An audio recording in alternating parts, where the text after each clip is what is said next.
If you try to learn systems modeling language diagram by diagram, it feels overwhelming. Too many diagram types, too much notation, too many rules. But systems modeling language becomes simple when you understand one thing. It is built around 4 foundational pillars: requirements, structure, behavior, parametrics. Everything in systems modeling language supports one of those 4.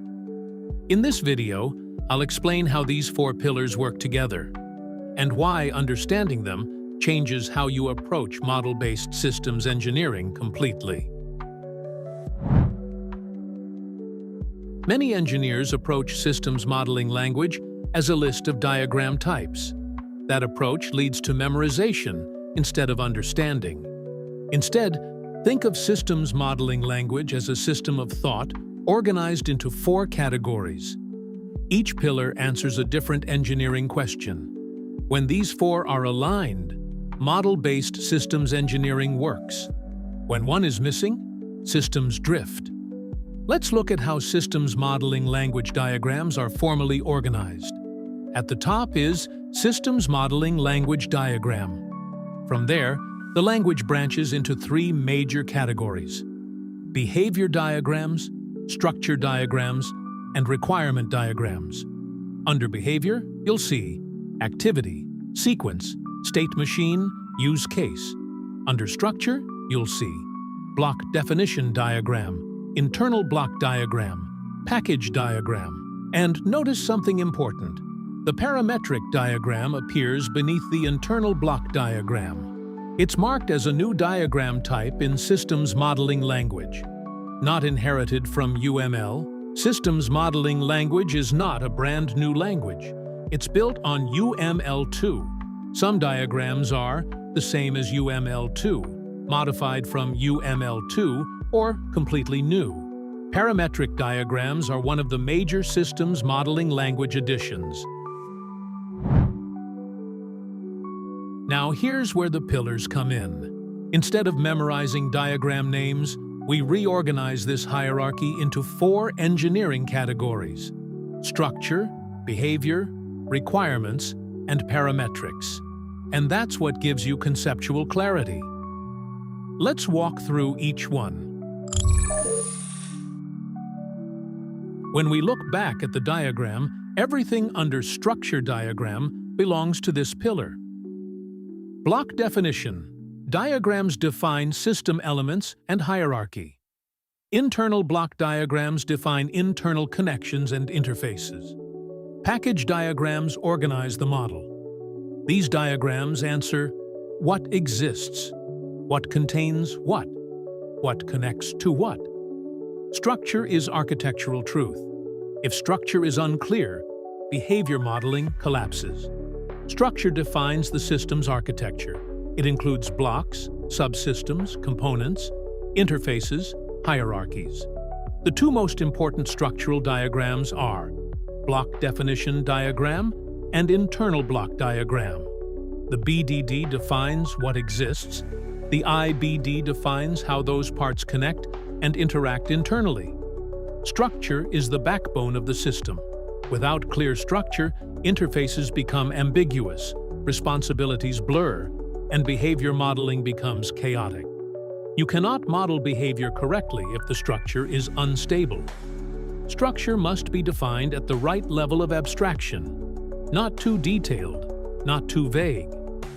In disciplined model-based systems engineering, structure comes before deep behavioral modeling. Under behavior diagrams, we see activity, sequence, state machine, use case. These describe flow, interaction, state transitions, external system usage. Behavior answers. How does the system operate over time? Notice how behavior depends on structure.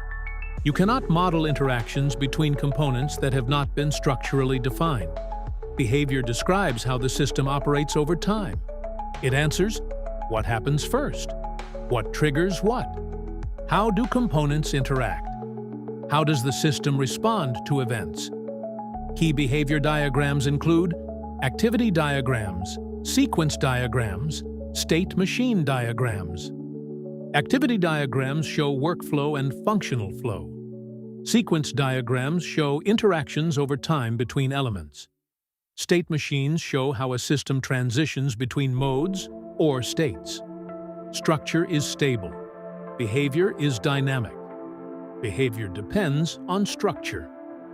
One of the biggest modeling mistakes is attempting to model detailed behavior before structure is stable. Disciplined modeling moves from structure to critical behavior, not the other way around. Notice in the diagram that requirements are their own category. They are not structure. They are not behavior. They are intent. Systems modeling language elevates requirements to first-class modeling elements. This is one of the major differences between UML and systems modeling language. Requirements are modeled, traced, and connected directly to blocks, activities, verification elements. This is where model-based systems engineering becomes disciplined engineering instead of diagram drawing. Requirements are the anchor. They define intent. They answer, what problem are we solving? What must the system do? What constraints exist? Systems modeling language requirements. Diagrams support. Requirement definition. Requirement decomposition.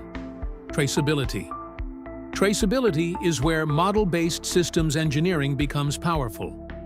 Requirements connect to structural elements, behavioral elements, verification artifacts. Without requirements alignment, architecture drifts. Behavior grows uncontrolled. Engineering decisions lose justification. Structure and behavior define the system. Requirements justify it. In disciplined model-based systems engineering, requirements are not optional, they are foundational. Now, look at this box, parametric diagram. Notice how it's marked as a new diagram type in systems modeling language. This diagram supports constraint blocks, mathematical relationships, performance verification.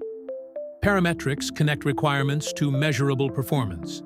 Examples include power consumption, thermal constraints, mass budgets, throughput equations. Parametric diagrams connect requirements to constraints to performance variables. Premature parametric modeling creates unnecessary complexity.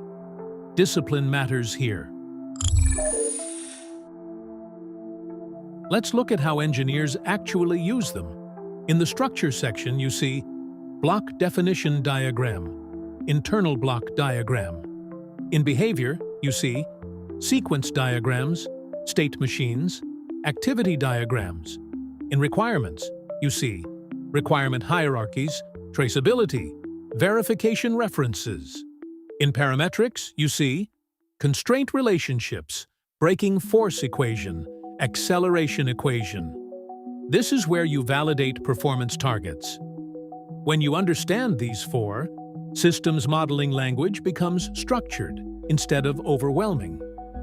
We offer a free model-based systems engineering foundations module that introduces these concepts.